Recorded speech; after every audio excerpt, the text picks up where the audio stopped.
Oh, you know what? Maybe I should own gold. I have no idea why, but it would be cool to just like have gold and be like Scrooge McDuck. Empire, Stormy now, what are you? I don't know, whatever the heck you want to call me.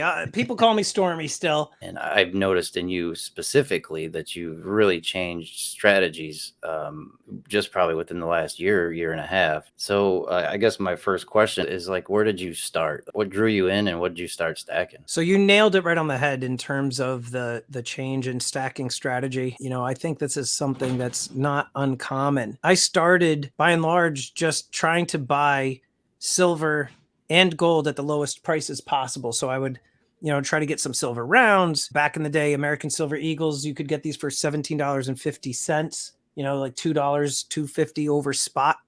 So I was stacking very generic, kind of like vanilla stuff. And over time, it does start getting a little bit boring. Yeah. You know, how many of these are you going to keep getting? Yeah. And I started to change my mindset from stacking, you know, generic kind of stuff like this, like run of the mill everyday Eagles. And I started to kind of branch into more collectible stuff, mainly in part to flip and sell. But I also, you know, was buying and collecting a lot of the different series for my own stack.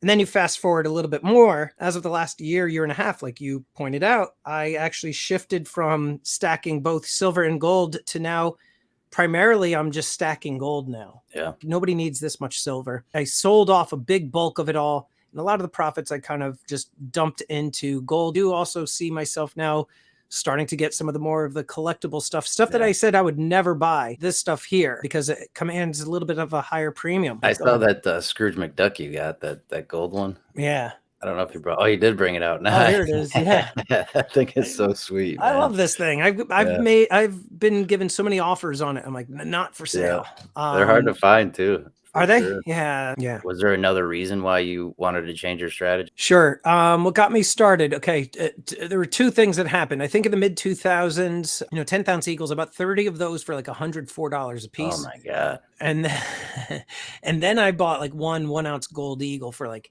$9.80, right? And then that was it. That was the extent of my stacking. Why the shift into the gold or what have you? If they're like your house is on fire, a lot of people like are going to want to run and grab their valuables. And I know if people have a stack, they're going to be running and trying to grab all their silver. You know, now I'm like the safety your back. Exactly. You know, so I'm just going to grab the gold and, you know, let the silver melt, you know.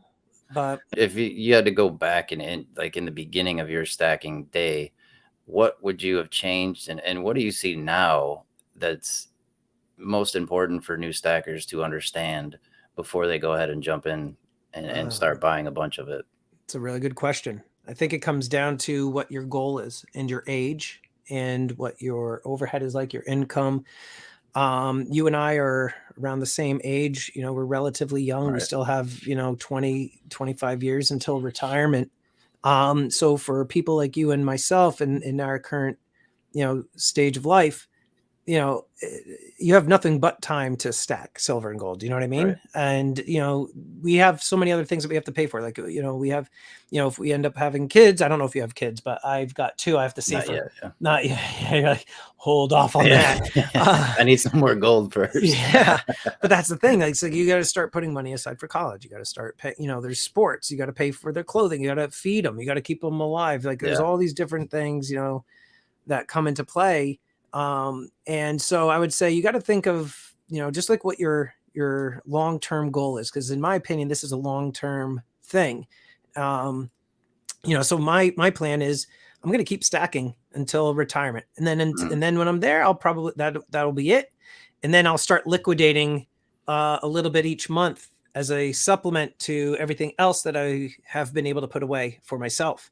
Think about resale, much like, you know, somebody buying a home. Like if you're buying a home, or at least for me, whenever I've bought a property, I've always thought of the resale value of it when it comes time to sell. Right. How easy is it going to be for me to sell them? So same with silver and gold. While it's very liquid, stuff like this is the more collectible stuff. This is harder to sell. Most likely people are going to sell this to a coin shop. Okay. And the coin shop is going to lowball you on something like this. So For me, I bought this stuff knowing that I'll probably get hosed on these.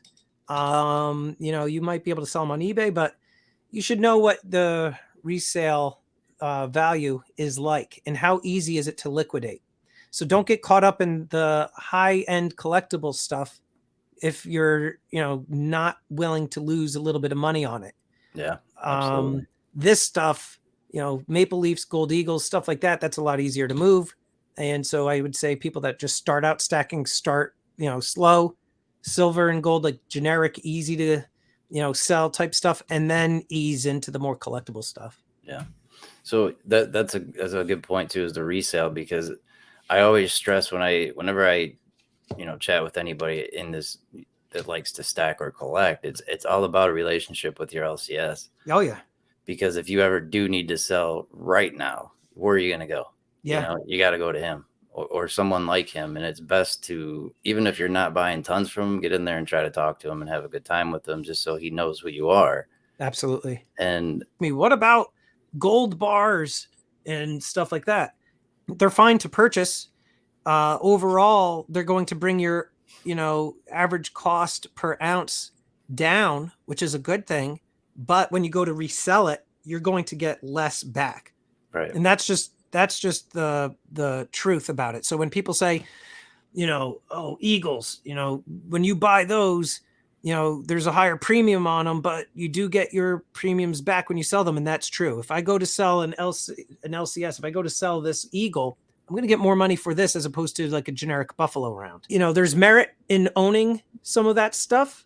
But in my opinion, I stick with coins, government minted stuff. I just think there's a higher demand for the silver and gold. I think there's more people willing to buy it when it comes time to sell.